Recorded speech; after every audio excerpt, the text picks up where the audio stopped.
দিয়ে আমাকে আগলে ধরবে। চোর ছিলেন, কথা কন না কেন?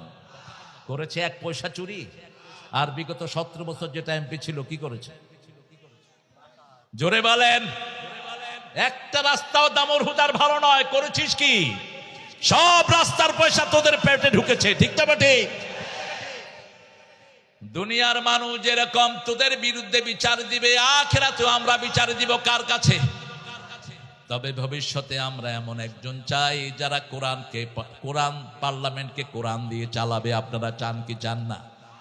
সেই পার্লামেন্টকে কোরআন দিয়ে চালাতে হলে সব জায়গাতে নিয়ম প্রতিষ্ঠিত হতে হবে কার?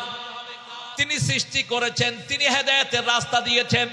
শুধু আমাদেরকে নয়, সব নবীদেরকে হেদায়েত দিয়েছেন কে? আলাম ইয়াজিদিকা ইয়াতীমান ফাআওয়া ওয়া ওয়াজাদাকা দাল্লান ফাহাদা। হে নবী, আপনাকে এতিম পেয়ে, নিঃস্ব পেয়ে আমি বিশ্ব দিয়েছি। আপনাকে আমি হেদায়েতের উপর প্রতিষ্ঠিত করে দিয়েছি।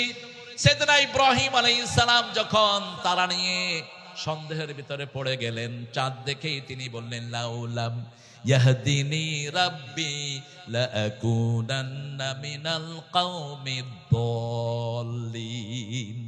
আল্লাহ যদি আমাকে হেদায়েতের উপর প্রতিষ্ঠিত করে না দেয়, আমি হেদায়েত পেতে পারবো